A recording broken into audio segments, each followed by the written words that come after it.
بسم اللہ الرحمن الرحیم۔ عزیز بزرگوں اور دوستو، ابھی حال ہی میں مفتی طارق مسعود صاحب دامت برکاتہم کا ایک ویڈیو وائرل ہوا، جس میں ان سے پوچھا گیا جہیز کے تعلق سے کہ جہیز کا دینا لینا کیسا ہے، اور کسی صاحب نے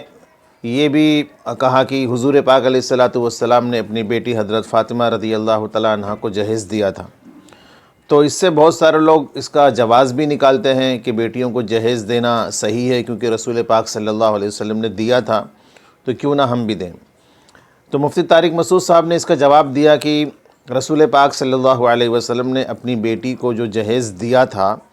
وہ اصل میں لوگوں کو لگتا ہے جہیز دیا تھا، لیکن وہ جہیز نہیں تھا، بلکہ حضرت علی رضی اللہ تعالیٰ عنہ، دو قول ملتے ہیں جیسا کہ انہوں نے کہا تھا، ویڈیو یوٹیوب پر دیکھیں گے تو پتہ چلے گا۔ تو ایک تو یہ بات تھی کہ حضرت علی رضی اللہ تعالیٰ عنہ کے پاس کوئی زرہ تھی جس کو بیچ کر کے انہوں نے خود پیسے لے کر آئے تھے، اور اس سے پھر حضور صلی اللہ علیہ وسلم نے گھر کے جو چھوٹے موٹے سامان ہوتے ان کو آپ نے خریدا اور اپنی بیٹی حضرت فاطمہ کے ذریعے سے ان کو رخصت کیا، روانہ کیا۔ تو ایک تو یہ ملتا ہے، دوسری ہے کہ حضور صلی اللہ علیہ وسلم نے خود سے جو ہے ان کی ہیلپ کی، ان کی مدد کی۔ بہرحال یہ بات روایتوں میں ملتی ہے، لیکن کیا بیٹیوں کو جہیز دینا یا جہیز لینا یہ درست ہے؟ کہا کہ جہیز دینا اور لینا دونوں بھی شرعاً ناجائز اور حرام ہے۔ ہاں، کوئی ایسا داماد ہے جو واقعی میں قابل ہے، جس کو مفتی طارق مسعود صاحب نے بھی بتایا ہے، غریب ہے، تو آپ بطور اس کے احسان کے، یا یوں کہیں کہ آپ اس کی ہیلپ اور مدد کے طور پر اپنی بیٹی کو جہیز دے سکتے۔ لیکن جو لوگ افورڈ کر سکتے ہیں، جن کے پاس ساری چیزیں موجود ہیں، مہیا ہیں، لیکن اس کے باوجود بھی لوگ دل میں لالچ رکھتے ہیں کہ ہم جہیز لیں گے،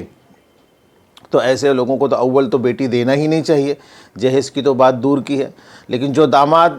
نیک ہے، شریف ہے، باصلاحیت ہے، لیکن غریب اور مفلس ہے، تو اس کی مدد کے لیے اگر ہو سکے، آپ کے پاس اللہ نے استطاعت دی ہے، آپ کے پاس ہے پیسہ، تو آپ کو ضرور اس کی مدد کرنی اور ہیلپ کرنی چاہیے۔ تو وہ جہیز کے زمرے میں بھی نہیں آتا ہے، وہ تو ایک مدد کے زمرے میں آتا ہے۔ بہرحال وہ بیٹا بھی، وہ داماد بھی بیٹے کی طرح ہے، تو بیٹے کی جس طریقے سے مدد کی جا سکتی ہے، اس طریقے سے داماد کی بھی کی جا سکتی ہے، اس نیت سے کرے تو کوئی بری بات نہیں ہے۔ لیکن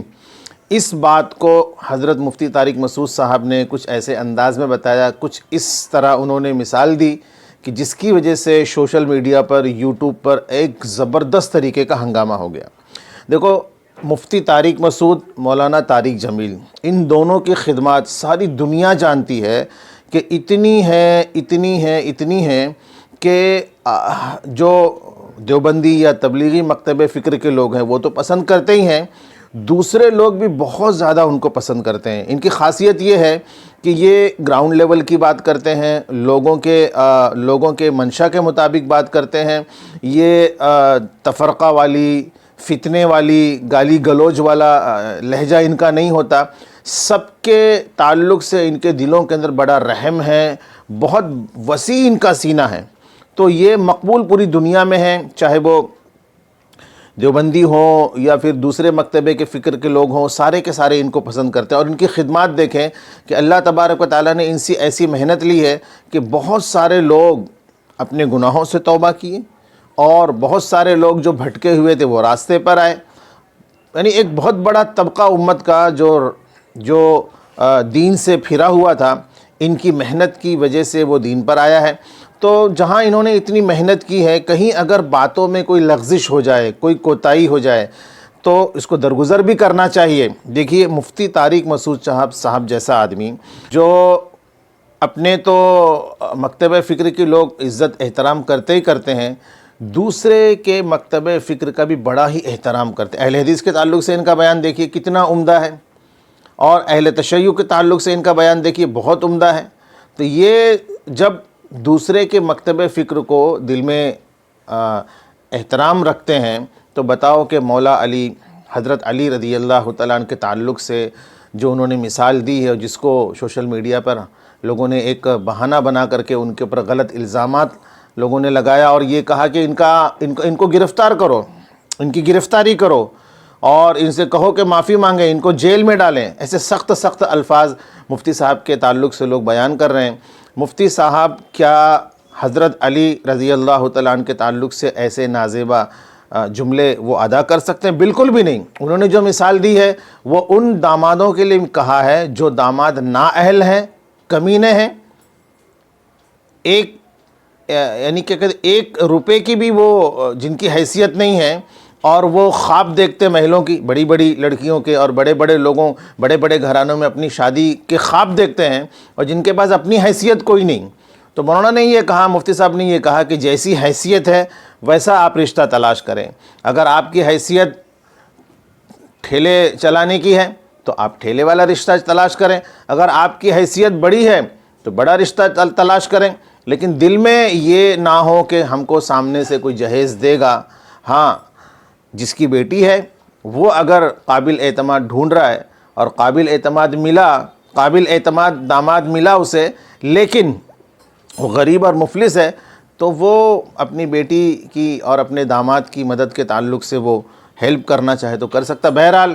یہ مفتی طارق صاحب اور مولانا طارق جمیل کے بیانات کے اندر لوگ اچھی باتوں کو تو دیکھتے ہیں، لیکن جو لوگ تنقید کرنے والے ہیں ان کی ہر وقت یہ جستجو اور یہ کوشش ہوتی ہے کہ کوئی ایک ایسا جملہ ان کی زبان سے نکل جائے اور ہم اس کو پکڑ کر کے سوشل میڈیا پر ان کو بدنام کریں، اور ان کو جو ان کی چھوی ہے، جو ان کی ایک امیج بنی ہوئی ہے ساری دنیا میں اچھائی کی، اس کو داغدار کیا جائے۔ تو میں سمجھتا ہوں کہ مفتی طارق مسعود صاحب نے جو کچھ بھی کہا ہے، دل میں ان کے حضرت علی رضی اللہ تعالیٰ عنہ کے تعلق سے کوئی بھی بغض نہیں، کوئی عناد نہیں، کوئی حسد نہیں ہے۔ ہاں، مثال دینے میں تھوڑی بہت ان سے چوک ہو گئی، جیسا کہ وہ عام طور پر ان کا ایک انداز ہوتا ہے بات کرنے کا، اس انداز میں انہوں نے اس وقت بھی بات کیا، لیکن لوگوں نے اس کا غلط مطلب نکال لیا۔ تو آپ حضرات بالکل بھی یہ نہ کریں، اور کوشش یہ ہو کہ اگر علماء کرام جو اتنی محنت کرتے ہیں اور لوگوں کو اتنا دین کے راستے پر لاتے ہیں، اگر کوئی ان سے غلطی کوتاہی ہو جائے تو درگزر کا بھی معاملہ کریں۔ وآخر دعوانا الحمدللہ رب العالمین۔